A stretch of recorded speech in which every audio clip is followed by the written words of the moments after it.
In this video, we will talk about orthonormal basis. This is our overview slide, which I'll spend about 5 minutes going over, and then I'll go over each of these topics and theorems in more detail and with more examples.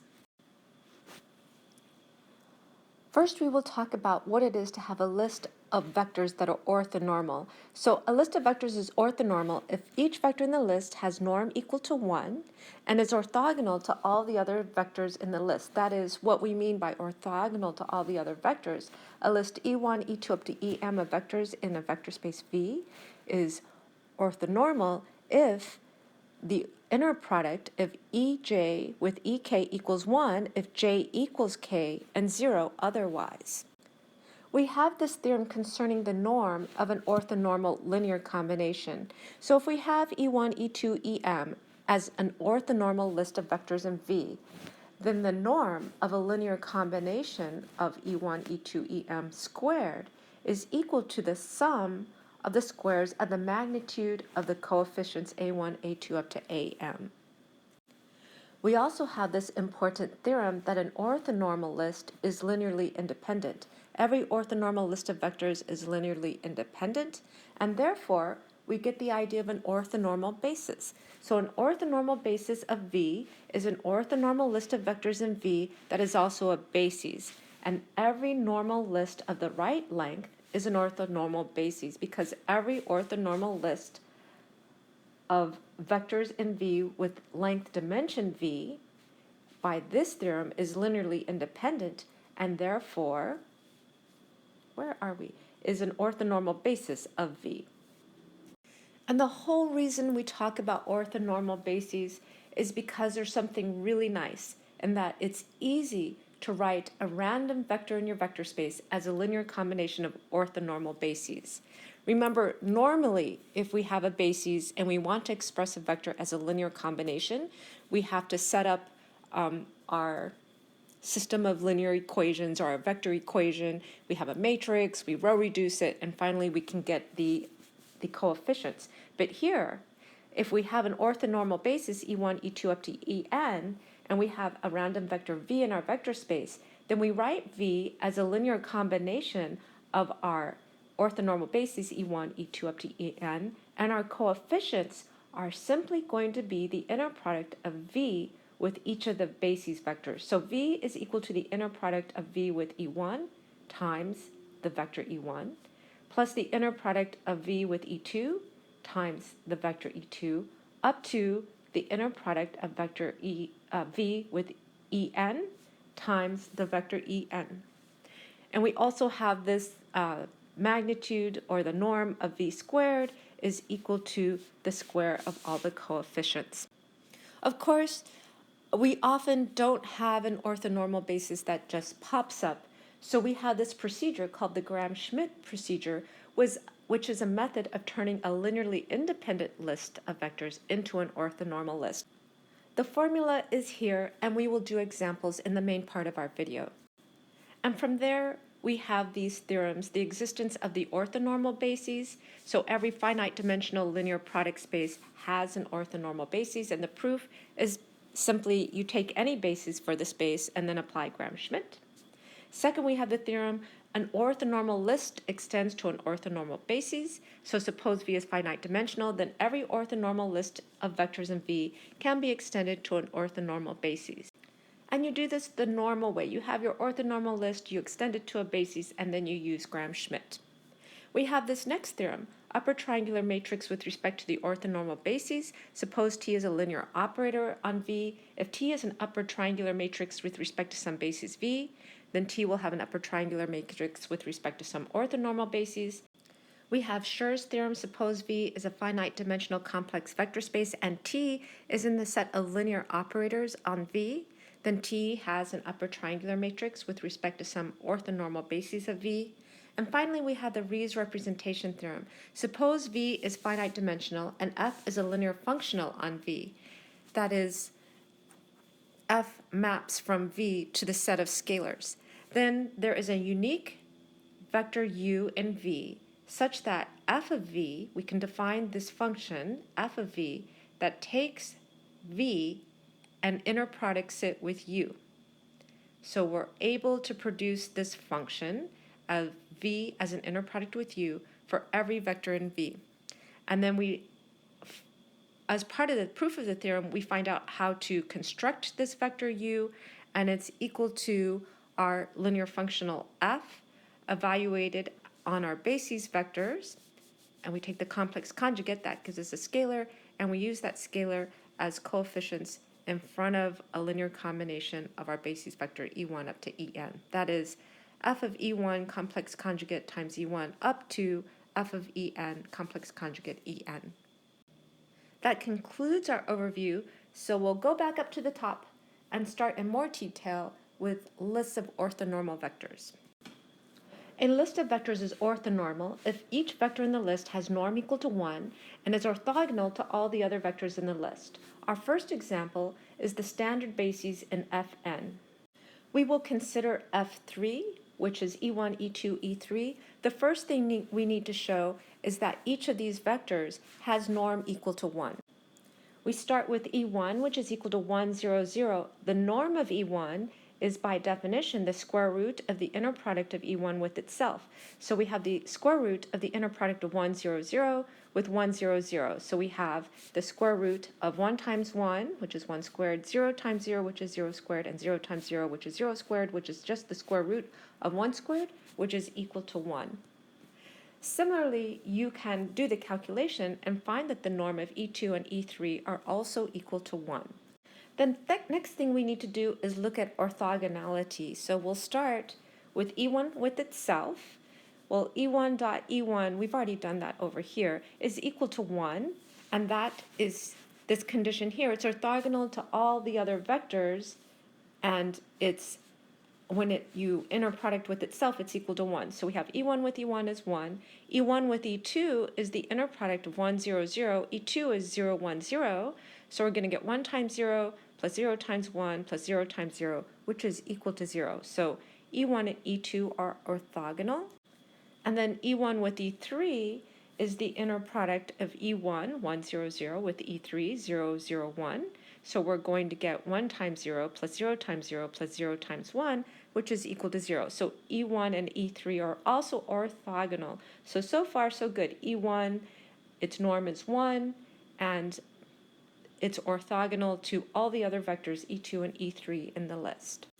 I have here the calculations for E2. Its norm is 1. It's orthogonal to E1. It's orthogonal to E3. And then for E3, its norm is 1. It's also orthogonal to E1 and E2. And therefore, we can say that the vectors E1, E2, and E3 are orthonormal. Or you can say the list of vectors is an orthonormal list. Our next example is another list in F3. It's the vector 1 over square root of 3, 1 over square root of 3, 1 over square root of 3, with another vector negative 1 over square root of 2, 1 over square root of 2, and 0. So first we need to show that they are normal. So we'll start with 1 over square root of 3, 1 over square root of 3, 1 over square root of 3. So the norm, we take the square root of the inner product of this with itself. I forgot to put the inner product sign. So now we have 1 over square root of 3 times 1 over square root of 3, 1 over square root of 3 times 1 over square root of 3, and 1 over square root of 3 times 1 over square root of 3. So we have the square root of 1/3 plus 1/3 plus 1/3, which is the square root of 1, which is equal to 1. So our first vector has norm of 1. You can similarly verify that the vector negative 1 square root of 2, 1 square root of 2, 0 has norm equal to 1. So I have the square root, again I forgot to put the norm sign or the inner product sign, of negative 1 over square root of 2, 1 over square root of 2, 0 with itself will give us negative 1 over square root of 2 squared, our 1 over 2 square root squared, and our 0 squared, which gives us 1. Next, we need to verify orthogonality. So we'll take the inner product of 1 over square root of 3, 1 over square root of 3, 1 over square root of 3, with negative 1 over square root of 2, 1 over square root of 2 is 0. So we have 1 over square root of 3 times negative 1 over square root of 2. We have positive 1 over square root of 3 times positive 1 over square root of 2. And then we have 1 over square root of 3 times 0. So these cancel out and we get 0. So we have that the two vectors are orthogonal to each other. And therefore, we have an orthonormal list. Our next example has our first two vectors from our previous example, which is 1 over square root of 3, 1 over square root of 3, 1 over square root of 3, negative 1 over square root of 2, 1 over square root of 2, 0. And now we have this additional vector, 1 over square root of 6, 1 over square root of 6, negative 2 over square root of 6. For norm equals 1, we've already shown that the first two vectors in our previous example has norm equal to 1. So I will put the calculation without going through it, but here we have norm of 1 over square root of 6, 1 over square root of 6, negative 2 over square root of 6 is equal to 1. For orthogonality, from our previous example, we had the first two vectors are orthogonal. So the next one I'm going to do is to show that 1 over square root of 3, 1 over square root of 3, 1 over square root of 3 is orthogonal to 1 over square root of 6, 1 over square root of 6, and minus 2 over square root of 6. So taking the inner product, we get 1 over square root of 3 times 1 over square root of 6, 1 over square root of 3 times 1 over square root of 6, plus 1 over square root of 3 times negative 2 over square root of 6. This all cancels out and we get 0. So our first vector and our third vector are orthogonal. I have the calculation showing our second and our third vector are orthogonal. So the inner product of negative 1 over square root of 2, 1 over square root of 2, 0, with 1 over square root of 6, 1 over square root of 6, negative 2 over square root of 6 is equal to negative 1 over square root of 2 times 1 over square root of 6, 1 over square root of 2 times 1 over square root of 6, plus 0 times negative 2 over square root of 6, which equals to 0. And hence we have shown that the list is orthonormal. This next theorem concerns the norm of an orthonormal linear combination of vectors. So if we have E1, E2 up to EM, which is an orthonormal list of vectors in V, then the norm of all linear combinations of E1, E2 up to EM squared is equal to the sum of the absolute value of the coefficients. So that's the absolute value of A1 squared plus absolute value of A2 squared up to absolute value of AM squared. We use this theorem to prove our next theorem. An orthonormal list is linearly independent. So every orthonormal list of vectors is linearly independent. Our proof starts, suppose E1, E2, EM is an orthonormal list of vectors in V, and A1, A2, AM is a set of scalars such that we compose a linear combination A1, E1 plus A2, E2 up to AM, EM, and set it equal to 0. As you know, we will have proven that E1, E2, EM is linearly independent. The only solution is the trivial solution, that is A1 equals A2 equals AM. But from our last theorem, what we have is this is a linear combination, so the magnitude here is equal to the magnitude of A1 squared plus magnitude of A2 squared up to AM squared. And since this is equal to 0, the magnitude equals 0. This implies, since these are all positive terms because they're squared, that all of these coefficients, a sub I, equals 0 for I equal 1 to m. And therefore, we have shown that our list is linearly independent. And what we are working up to is an orthonormal basis. So an orthonormal basis of V is an orthonormal list of vectors in V that is also a basis for V. And our first example for orthonormal bases comes from our previous work when we showed that the standard basis for Fn is orthonormal, and therefore it's an orthonormal list of vectors, and it's also a basis, and therefore an orthonormal basis of Fn. Our first theorem regarding orthonormal bases is every orthonormal list of the right length is an orthonormal basis. That is, every orthonormal list of vectors in V with length equal to dimension of V is an orthonormal basis of V. And this should sound very familiar because we had this previous theorem when we were just talking about bases that said linearly independent list of the right sizes of bases. It's almost the same thing, except instead of orthonormal list, you say linearly independent. And the theorem said suppose V is finite dimensional, then every linearly independent list of vectors in V with length dimension of V is a basis for V.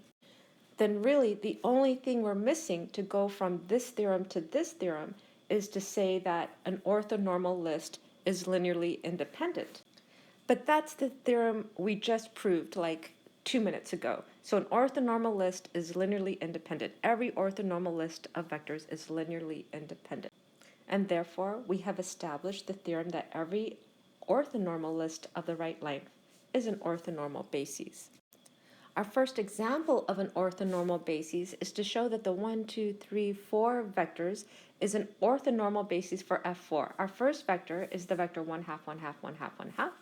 Our second vector is 1 half, 1 half, negative 1 half, negative 1 half. Our third vector is 1 half, negative 1 half, negative 1 half, 1 half. And our last vector is negative 1 half, 1 half, negative 1 half, 1 half. The first thing we need to show is that each of these vectors has norm equal to 1. So I did the calculation here for our first vector. So the norm of 1 half, 1 half, 1 half, 1 half is the inner product of 1 half, 1 half, 1 half, 1 half with itself, which is the square root of 1 half squared plus 1 half squared plus 1 half squared plus 1 half squared, which is equal to 1. And you can similarly verify the other 3 vectors also have norm equal to 1. The next thing I need to do is show that each of these 4 vectors is linearly independent of the other 3. So I'll start by showing this first vector is linearly independent of the second vector. That is 1 half, 1 half, 1 half, 1 half. Inner product with 1 half, 1 half, negative 1 half, negative 1 half should be equal to 0 because they should be normal, orthogonal. So the inner product, I have 1 half times 1 half, my 1 half times 1 half, my 1 half times negative 1 half, and then my 1 half times negative 1 half. And you can see this is equal to 0. Similarly, I can show that the first and third vector, so 1 half, 1 half, 1 half, 1 half, inner product with 1 half, negative 1 half, negative 1 half, 1 half, is equal to the inner product of the first and fourth vector, which is 1 half, 1 half, 1 half, 1 half, negative 1 half, 1 half, negative 1 half, 1 half. Those inner products are also all equal to 0. So the first vector is orthogonal to the other 3. From there, I know the second vector is already orthogonal to the first vector. We already did that calculation. So the second vector with the third vector and the second vector with the fourth vector is equal to 0. And finally, I can show the third and fourth vectors are equal to 0. So far, I have shown that my 4 vectors are orthonormal. Now, by this theorem here, every orthonormal list of the right length is an orthonormal basis. I have 4 orthonormal vectors. I have that the dimension of F4 equals 4, which means that the 4 orthonormal vectors is an orthonormal basis of F4. Now that we know how to determine if a basis is orthonormal, we're going to talk about why it's so significant. And that answer is because writing a vector as a linear combination of an orthonormal basis is relatively easy. So remember, in previous videos, when we had a basis for a vector space and we wanted to express a random vector as a linear combination of that basis, we would have to solve our vector equation. We'd have to find the coefficients. So we'd have our matrix, we would row reduce, and then we would find our coefficients. Now, if we know our basis is orthonormal, to find the coefficients, so I'm just going to read the theorem. Suppose E1, E2, En is an orthonormal basis of V, and V is our vector we want to write as a linear combination of our orthonormal bases. Then we write V. Here we have our linear combination of our orthonormal bases, E1, E2, En, and our coefficients simply become the inner product of V with each of our bases vector. That is, V is equal to the inner product of V with the first basis vector times the first basis vector, plus the inner product of V with the second basis vector times the second basis vector. And we do this up to the nth basis vector. So we have the inner product of V with the nth basis vector times En. And we also have that now the norm of V squared will be equal to our coefficients squared. Fortunately, the proof is not very hard. It's just a few steps. So since E1, E2, En is a basis, there exist scalars A1, A2, An such that we can write V, our vector V, as a linear combination of our bases. That is, V is equal to A1, E1 plus A2, E2 up to An, En. Now we are going to consider what happens when we take the inner product of this vector V, this linear combination, with one of these basis vectors. That is the inner product of V with E sub j being one of the basis vectors. We're going to rewrite V now as our linear combination, so we have the inner product of A1, E1 plus A2, E2 up to An, En, inner product with E sub j. Because our additivity in the first slot, this becomes the inner product of A1, E1 with E sub j plus the inner product of A2, E2, E sub j up to the inner product of An, En with E sub j. Again, that comes from properties of our inner product, the additivity in the first slot property. And now because of homogeneity, the other property of inner products, homogeneity in the first slot, we can pull out the coefficients, the scalars A1, A2, An. So we have this is equal to A1 times the inner product of E1, Ej, plus A2 times the inner product of E2, Ej, all the way up to An times the inner product En, Ej. And since E1, En is orthonormal, I don't know why I wrote it way up here, it probably should have come down here. But since they're orthonormal, all of these will go to 0, except where E sub j equals E sub whatever, this E sub I, except where these two basis vectors are equal. So all of these go to 0, and what we are going to have is then the inner product of EV sub j is equal to A sub j, E sub j, E sub j. And since E sub j times inner product with E sub j is equal to 1, we're left with A sub j. So again, our jth coefficient and our expansion of V as a linear combination of our orthonormal bases is equal to the inner product of our vector V with our jth basis vector. So again, writing a vector as a linear combination of orthonormal bases, here we have the formula. It makes it super easy relative to what we used to do. And then also from this norm of an orthonormal linear combination, we get this formula here for the norm of the vector V. Okay, so far we know how to determine if we have an orthonormal basis, over here too. And second, we know why that's super convenient. It's because it's easy to write the linear combinations in terms of an orthonormal basis. The next thing we need to know, well, is what happens if we're not given an orthonormal basis? And the answer to that is Gram-Schmidt. So the Gram-Schmidt procedure is a method of turning a list of linearly independent vectors into an orthonormal list of vectors with the same span as the original list. So suppose V1, V2, Vm is a linearly independent list of vectors in V. We are going to get our first vector E1 simply by normalizing V1. So E1 is equal to V1 divided by the norm of V1.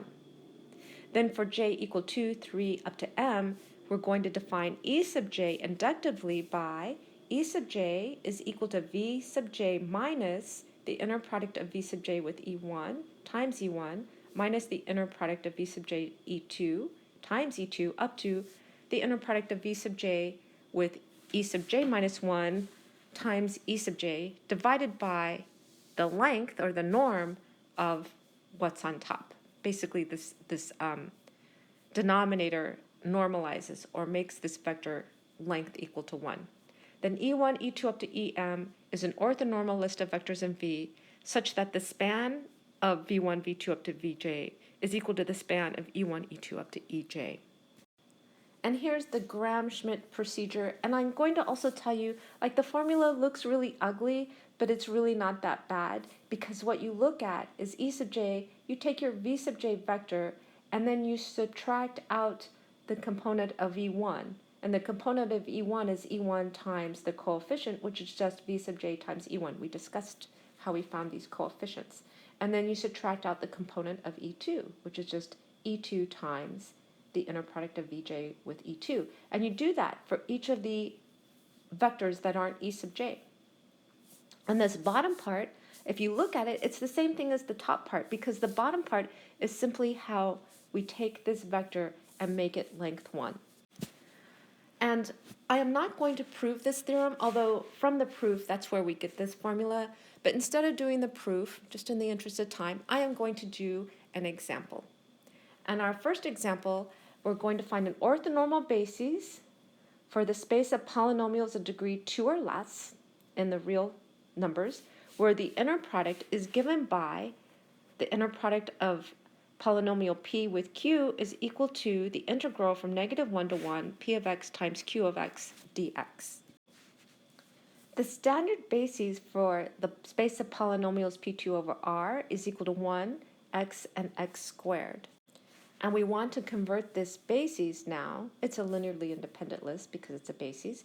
We want to convert it to an orthonormal basis using Gram-Schmidt. So according to our formula, E1, we simply take our first vector and we normalize it. That is, we divide it by its length, so its length is equal to 1. So V1 is equal to 1. Oh, thank goodness. The normalization, oh, actually, I was going to say the norm of 1 is 1, but that's not true because we have to use this inner product definition. So the norm squared of V1 is equal to the inner product of V with itself, which is equal to the integral from -1 to 1, p of x, which is 1, and because it's the same function, is equal to 1 dx. So we have the integral from -1 to 1, 1 of dx, which is equal to, once you do the integral, that's equal to x evaluated at 1, -1, which is equal to 2. Which means now the norm of V1, or the length of V1, is equal to the square root of 2, which means to get E1, our vector here, 1, to be of length 1, we need to divide by square root of 2. And so I guess be careful when you're looking at this standard basis and we're in the polynomial. When you get the norm, remember you have to use the definition of your inner product for that space. You can't just say it's equal to 1 like I started to do. Next, we're going to calculate E2 using this formula here. So our formula for E2 starts out with V2, our vector V2, minus the component of E1. And that component is going to be our vector E1 times the coefficient in front of E1, which is equal to the inner product of V2 with E1. So now V2, our second basis vector, is x, minus the inner product of V2, that's x, with E1. Remember, E1 is 1 over square root of 2 times E1, which is 1 over square root of 2. And this is miserable because they told me I was doing linear algebra and all of a sudden there was these integrals, but that's okay. We're going to do x minus, I moved my 1 over square root of 2 in front, and now my inner product is the integral from -1 to 1 of x times my 1/2 dx. Ooh, so I can integrate this. I'm going to take my 1/2 out here, so I have x minus 1/2, and integral from -1 to 1 of x. That will give me my x minus 1/2, and the integral becomes 1/2 x squared evaluated at 1 and -1, which gives me x. So E2 is x, except that it needs to be normalized. I need to calculate this bottom part, which is essentially just the length of x, the magnitude of x. So to calculate the bottom part of my fraction, I'm essentially calculating the norm of x, which is the square root of the inner product of x with itself. So I have the square root, the inner product of x with itself is going to be the integral from -1 to 1 of x times x dx, which is the integral from -1 to 1 of x squared, which is the square root of 1/3 x cubed evaluated at 1 and -1, which is equal to 2/3. So now my E2 is equal to x divided by its length, which is square root of 3 over 2x. This is my second basis vector for my orthonormal basis. I had to clear out some stuff to make room for my calculation for E3, but here I have my E1, I have my E2 vector. So E3 using this formula again, is going to be V3. It's based off of V3, subtracting off the components of E1 and E2. So I have my vectors E1 and E2, and in front I need my coefficients. My coefficients are V3, inner product of V3 with E1, inner product of V3 with E2. So I'm going to start with the numerator of E3 is equal to V3 minus inner product of V3 E1 times E1 minus the inner product of V3 E2 times E2. So V3 over here is x squared minus inner product of V3, which is x squared, with E1, which is 1 over square root of 2, times E1, which is 1 over square root of 2, minus the inner product of V3 with E2. That's V3 is x squared, E2 is square root of 3 over 2 times x, times E2. And E2 is square root of 3 over 2 times x, which I'm missing here, so I need to put that here. Square root, and actually let me put it, square root of, gosh, not in Greek, square root of 3 over 2. Now, in each of these inner products, I'm going to plug in my definition of my inner product. So I have my x squared minus, I'm going to move my coefficient 1 over square root of 2 to the front, integral from -1 to 1, my x squared times my 1 over square root of 2 dx, minus, I have my x square root of 3 over 2, I need a square root of 3 over 2 here, times my integral from -1 to 1, my x squared, and my square root of 3 over 2x. Pulling out my constants, now I have x squared minus 1/2 integral x squared minus my 3/2 times x integral of x cubed, which gives me my x squared minus 1/2 1/3 x cubed evaluated at 1 and -1 minus 3/2 x, and this will be 1/4 x to the 4th evaluated at 1 and -1. And when I plug in, I'm going to get my x squared. Here I'm going to get my minus 1/6 times 2, and here I'm going to get my minus 3/2. I have my x times 1/4 times 1 minus 1, so this goes to 0. So I'm left with x squared minus 1/3. So now I essentially have E3, except that it's not normalized. Its length, I haven't divided by its length yet. So I need to find the norm of my x squared minus 1/3. So the norm squared is the inner product of x squared minus 1/3 with itself. Plugging into my definition of the inner product is the integral from -1 to 1, x squared minus 1/3 squared. I square this to get the integral from -1 to 1, x to the 4th minus 2/3 x plus 1/9. I integrate to get 1/5 x to the 5th minus 2/9 x to the 3rd plus 1/9 x evaluated at 1 and -1. After lots of arithmetic with all these fractions, I get 8 over 45, which means now E3 is equal to our x squared minus 1/3 divided by this length. And remember, this was the norm squared, so times square root of 45 over 8. And this is my new basis. I have my E1 equals 1 over square root of 2, E2 equals square root of 3 over 2x, and E3 is equal to square root of 45 over 8 times x squared minus 1/3. We're going to use this basis in a later example, so you might want to make note of it. Now that we know how to determine if a basis is orthonormal, we also know that an orthonormal basis is super convenient because we can write any vector as a linear combination of the orthonormal bases just using inner product. And then we have a way of also converting a linearly independent list or a basis that's not orthonormal into an orthonormal basis. That's the Gram-Schmidt. And now we have a number of theorems just to go through. The first theorem, existence of an orthonormal basis. Every finite dimensional linear inner product space has an orthonormal basis. The proof is that once you have a finite dimensional vector space, you have a basis for it.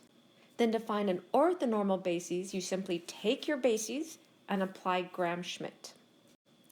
Our next theorem says that orthonormal list extends to orthonormal bases. Suppose V is finite dimensional, then every orthonormal list of vectors in V can be extended to an orthonormal basis. And the proof is, once we have an orthonormal list, it's a list of linearly independent vectors. And from this theorem we had a long time ago when we were talking about bases, is every linearly independent list of vectors in a finite dimensional vector space can be extended to a basis. So our orthonormal list, it's a linearly independent list, we extend it to a basis, and after we extend it to a basis, we use Gram-Schmidt. We have these two theorems regarding upper triangular matrix. First, upper triangular matrix with respect to orthonormal bases. Suppose T is a linear operator on V. If T has an upper triangular matrix with respect to some bases of V, then T has an upper triangular matrix with respect to some orthonormal bases, basically because you can take this basis and convert it. Then we have Shur's theorem. Suppose V is a finite dimensional complex vector space and T is in the set of linear operators on V. That is, it's a linear map that goes from V to itself, goes back to V. Then T has an upper triangular matrix with respect to some orthonormal bases of V. And our last theorem, we're almost done, is the Riesz representation theorem. And I just also wanted to review the definition of linear functional in V, and that's just a linear map from V to a scalar field. So it takes a vector, maps it to a scalar. So it's an element of linear maps from V to F.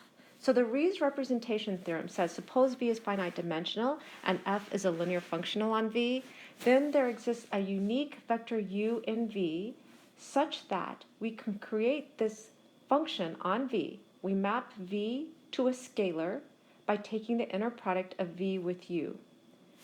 Our proof will give us a formula for U, and it's equal to our function F on E1, complex conjugate times E1, all the way up to F on En, taking the complex conjugate times En.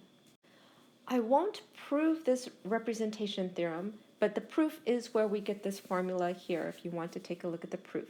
Our example is the function f of z1, z2, z3 is equal to 2z1 minus 5z2 plus z3. So it's a linear functional on f3. In other words, it takes a vector in f3 and it maps it to a scalar. So we could write this linear functional in the form of f of z, f of our vector, is equal to an inner product of z with u, where u is equal to 2, negative 5, and 1. So in other words, we have our function on z1, z2, z3 is equal to 2z1 minus 5z2 plus z3. And again, our function goes from our vector in f3 to a scalar.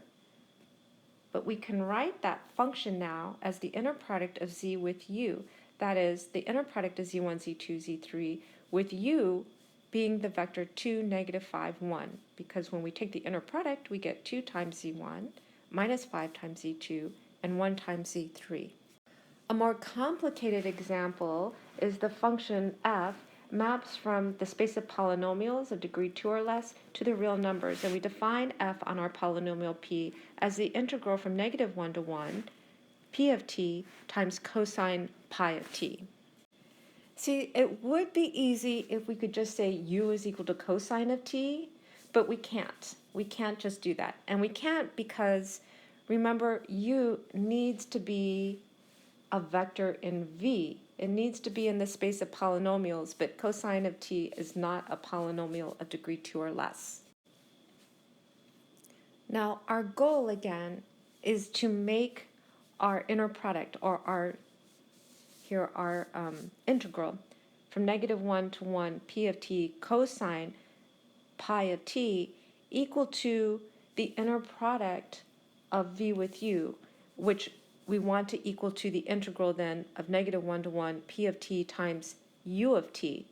Now, because our function here, f of t, is a linear functional, in other words, it maps to a scalar field, and the scalar field is a scalar field of real numbers, we can use Riesz representation theorem. And what that tells us is we can find this vector u that will give us the inner product, using this formula here.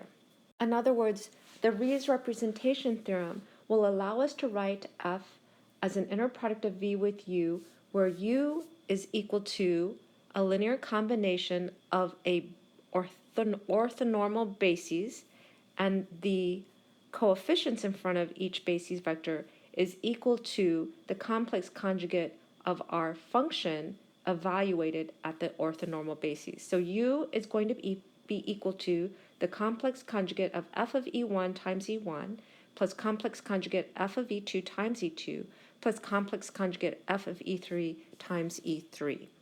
Looking for our orthonormal bases of the space of polynomials of degree 2 or less, well, we do have the standard bases. That's 1x x squared. That's the standard bases, but here Riesz's theorem requires an orthonormal basis. So we need to use Gram-Schmidt to get our orthonormal bases. Our previous example was exactly to find an orthonormal basis for the space of polynomials of degree 2 or less. This was it. This was the example here. This is the work we did. Go back, look it up. This was the work. This was our final basis. But here we are with our orthonormal bases for space of polynomials of degree 2 or less is equal to the square root of 1 over 2, the square root of 3 over 2 times x, and the square root of 45 over 8 times x squared minus 1/3. And now I can use my formula here. U is equal to the complex conjugate of our function f on e1. So here's our function f.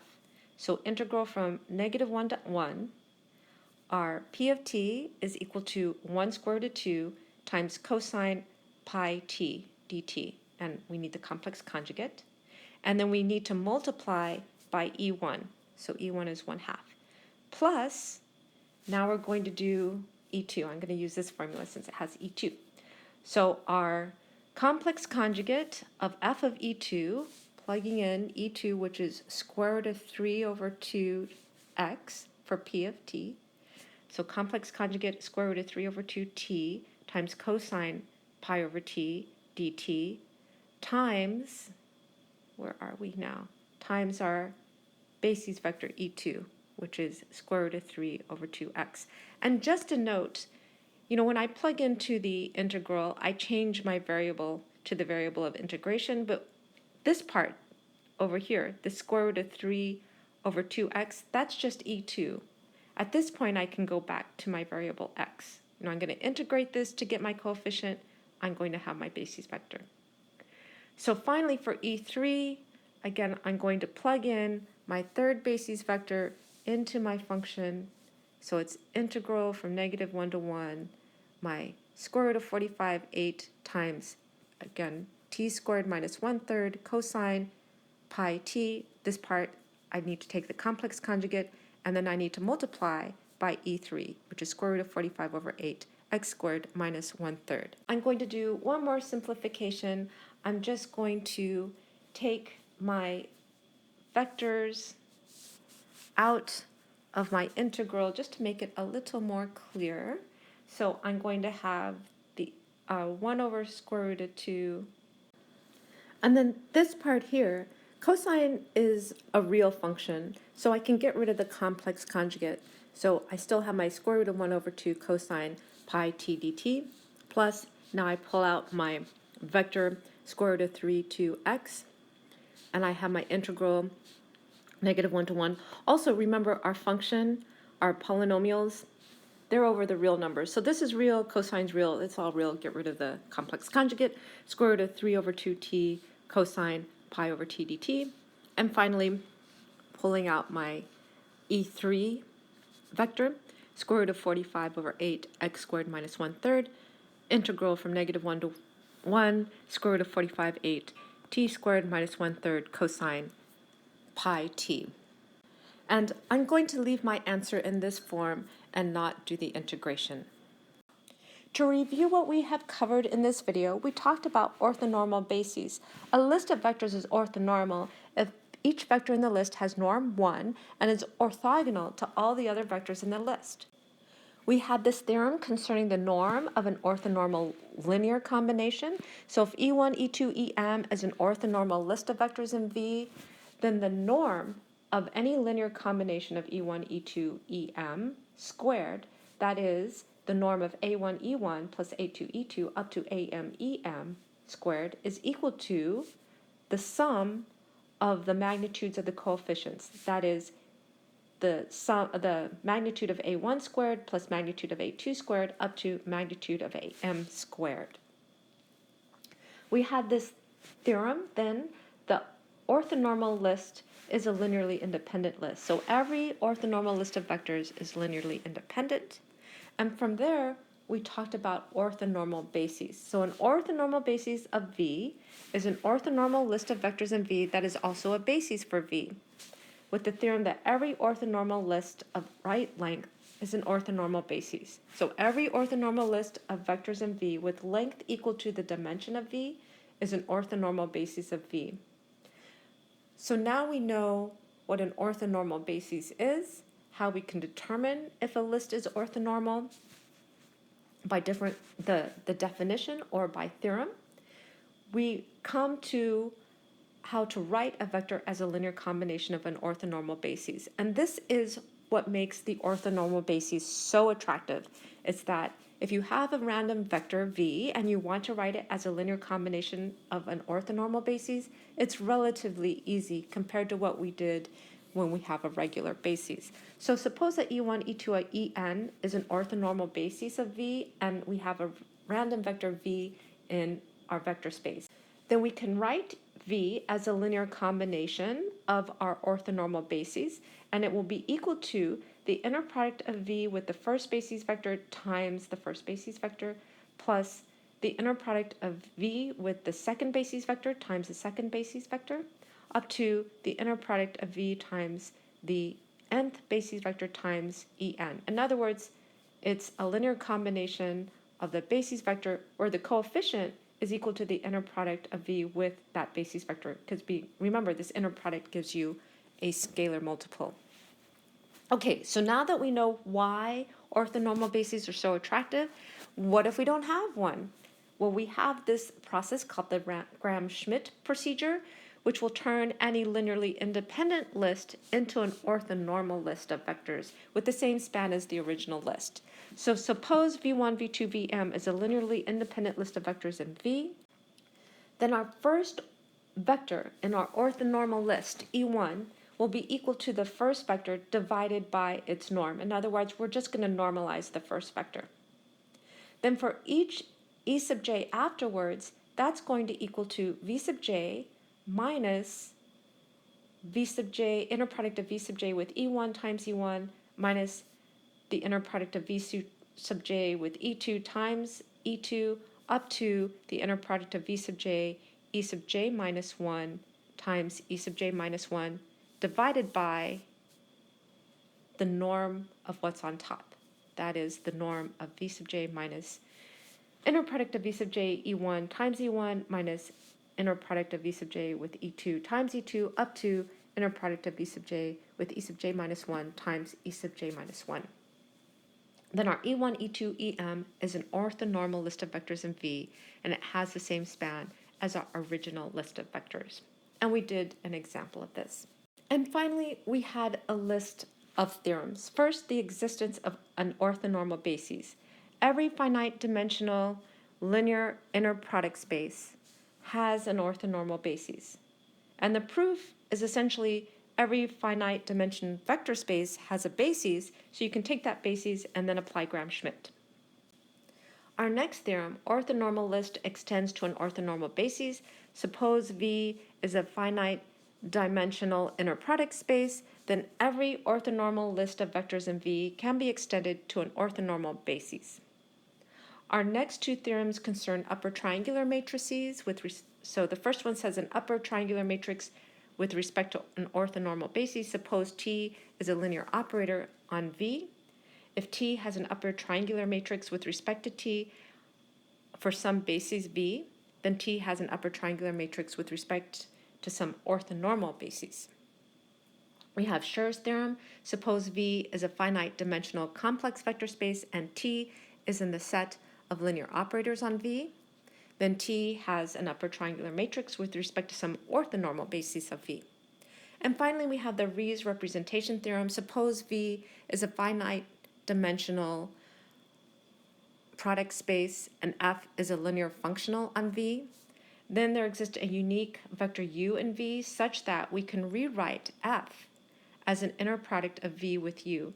And in the proof, which we did not do, but we extracted this formula for U.